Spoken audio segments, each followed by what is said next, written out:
नमस्कार। चलिए आज एक मजेदार सफर पर निकलते हैं, एक ज्ञान की यात्रा पर। देखते हैं कि अलग-अलग सब्जेक्ट्स पर हमारी समझ कितनी गहरी है। तो चैलेंज ये है 5 सवाल 5 जवाब। ये एक बेहतरीन मौका है ये जानने का कि हम सब मिलकर कितना जानते हैं। तैयार हैं? चलिए शुरू करते हैं। तो बस हमारी एक ज्ञान की चुनौती अब शुरू हो रही है।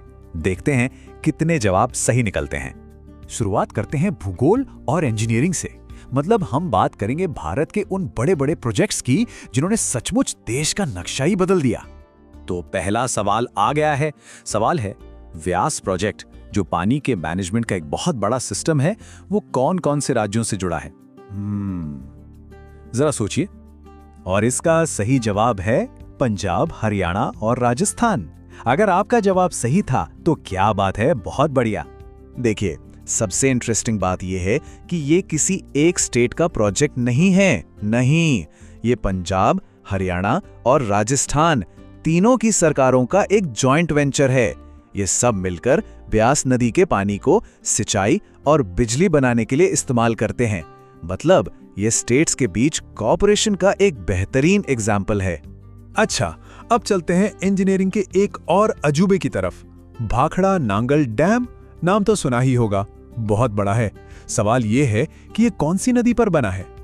और सही जवाब है सतलुज नदी। बिल्कुल, ये नदी तो नॉर्थ इंडिया की लाइफलाइन है। और जानते हैं, भाखड़ा नांगल दुनिया के सबसे ऊंचे ग्रेविटी डैम्स में से एक है। ये सिर्फ एक कंक्रीट का स्ट्रक्चर नहीं है, बल्कि ये मॉडर्न इंडिया की तरक्की का सिंबल है। सोचिए, नॉर्थ इंडिया में सिंचाई और बिजली की जरूरतें पूरी करके ये लाखों लोगों की जिंदगी पर असर डालता है। तो ठीक है, इंजीनियरिंग की दुनिया से अब थोड़ा बाहर निकलते हैं और चलते हैं हिस्ट्री और इनोवेशन की तरफ। बात करेंगे उन आविष्कारों की जिन्होंने हमारी दुनिया को हमेशा के लिए बदल दिया। अगला सवाल एक ऐसी टेक्नोलॉजी के बारे में है जिसके बिना आज हम अपनी जिंदगी सोच भी नहीं सकते। इसने हमारे बात करने, काम करने, मतलब जीने के पूरे तरीके को ही बदल दिया है। सवाल है वर्ल्ड वाइड वेब, इसका आविष्कार किसने किया? और ये कमाल किया था टिम बर्नर्स-ली ने। ये नाम आज की डिजिटल दुनिया में हर कोई जानता है। तो कहानी शुरू होती है 1989 में।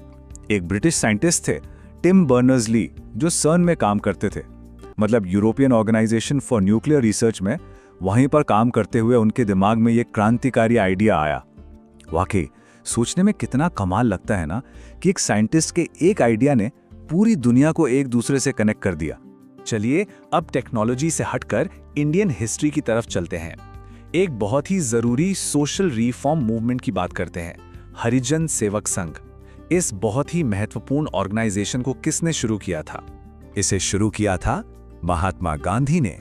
देखिए, उनका सपना सिर्फ देश को राजनीतिक आजादी दिलाना नहीं था। वो एक ऐसा समाज बनाना चाहते थे जहां सब बराबर हों, सबको न्याय मिले। तो 1932 में जब ये संघ बना तो इसका मकसद बिल्कुल साफ और बहुत पावरफुल था।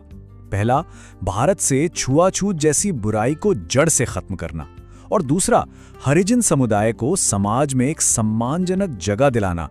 ये सोशल इक्वालिटी की तरफ एक बहुत बहुत बड़ा कदम था। और अब हम आ गए हैं अपने इस चुनौती के आखिरी सवाल पर। यह सवाल हमें सोशल रिफॉर्म से स्पिरिचुअल दुनिया में ले जाएगा।